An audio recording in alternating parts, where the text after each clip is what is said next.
Welcome back to Sail to Sleep, where we explore the darkest corners of maritime folklore and the terrors that have haunted sailors for thousands of years.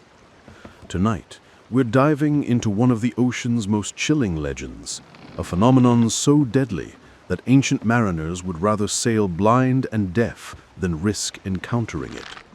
We're talking about the Siren song and what truly happens when you hear it echoing across the waves. Picture yourself aboard a weathered vessel in the ancient Mediterranean. The sun hangs at its peak, beating down mercilessly, and the wind has completely died. Your ship sits motionless in glassy waters, so still they reflect the sky like a mirror.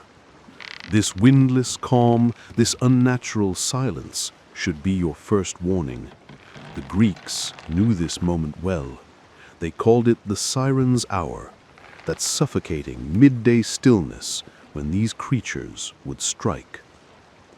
Then you hear it. At first, it's barely perceptible, a melody drifting across the water from somewhere you cannot see. The sound is beautiful beyond description, voices so pure and haunting that they seem to bypass your ears entirely and resonate directly within your chest. Your heart begins to beat in rhythm with the song. Every fiber of your being tells you that this music holds something precious, something you've been searching for your entire life without knowing it. The sirens were never the beautiful mermaids of later folklore. In their original form, these creatures were far more terrifying, beings with the bodies of massive birds and the faces of women. Their wings were covered in glistening feathers, their talons sharp as daggers, and their eyes held an ancient knowledge that no mortal should possess. They perched on rocky outcroppings near treacherous coastlines, specifically choosing locations where the rocks lay hidden just beneath the surface, waiting to tear the hull from any ship that ventured too close.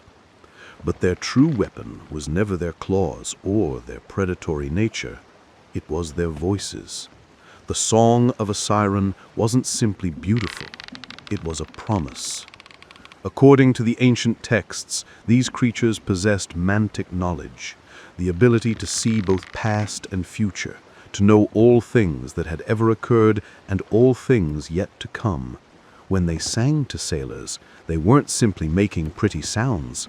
They were offering forbidden wisdom, the secrets of the universe itself.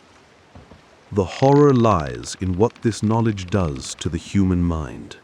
When you hear a siren's song, you don't just want to reach them. You need to reach them with a desperation that eclipses every other desire you've ever had. The song strips away your reason, your memory, your very sense of self. Wives and children waiting at home vanish from your thoughts. Your mission, your crew, your own survival, all of it becomes meaningless dust compared to the overwhelming compulsion to reach the source of that voice. Sailors who heard the song would throw themselves overboard without hesitation, not caring that they couldn't see land, not registering the distance or the danger. They would swim with single-minded determination toward the singing, their muscles burning, their lungs screaming for air. Many drowned before ever reaching the rocks. Their bodies would sink into the dark waters, still reaching upward toward the song, even as the sea claimed them. Those who managed to reach the Sirens' Island met a fate that ancient writers could barely bring themselves to describe. Homer tells us that the sirens sat in their meadow surrounded by heaps of corpses, bodies piled upon bodies, the flesh still rotting from the bones. The stench must have been overwhelming, a charnel house under the open sky. Yet still the sirens sang, and still the sailors came, climbing over the dead to reach their doom. The true terror is that the victims never broke free from the enchantment. They didn't struggle or try to escape. They simply sat at the feet of these creatures, listening to the song, transfixed and starving. The sirens didn't kill them directly, didn't tear them apart with those terrible claws. The sailors simply forgot to eat, forgot to drink, forgot everything except the endless, beautiful song.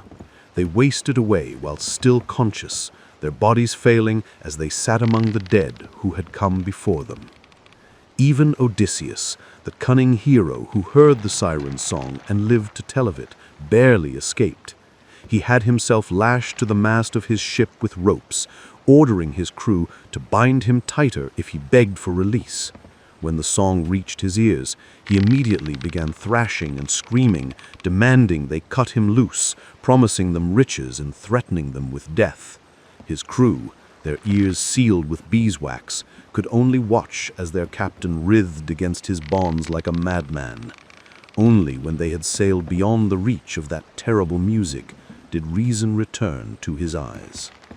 The psychological impact runs deeper than simple fear. The siren represents a fundamental terror of losing control over your own mind, of having your will stolen so completely that you become an instrument of your own destruction. You remain conscious throughout, aware of what's happening but powerless to stop it. Your body moves without your permission, your thoughts bend to a single obsessive focus, and the part of you that knows this is wrong grows smaller and smaller until it winks out entirely.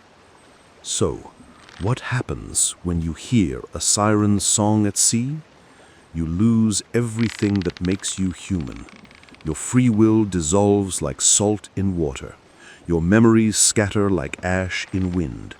You become a hollow thing, driven by pure, mindless need, sailing or swimming or crawling toward a promise that can never be fulfilled, because the fulfillment would require your death.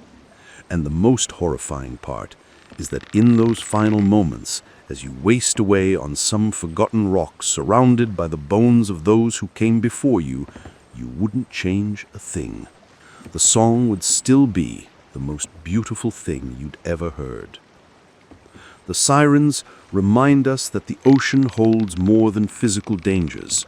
There are perils that attack the mind directly, that turn your own consciousness into the weapon that destroys you.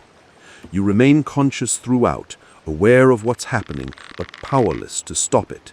Your body moves without your permission, your thoughts bend to a single obsessive focus, and the part of you that knows this is wrong grows smaller and smaller until it winks out entirely. If you enjoyed this journey into the darker waters of maritime folklore, please consider subscribing to Sail to Sleep and giving this video a like. There are countless more tales of terror and wonder waiting beneath the waves. Until next time, keep your ears covered and your wits about you. The sea is always listening, and sometimes it sings back.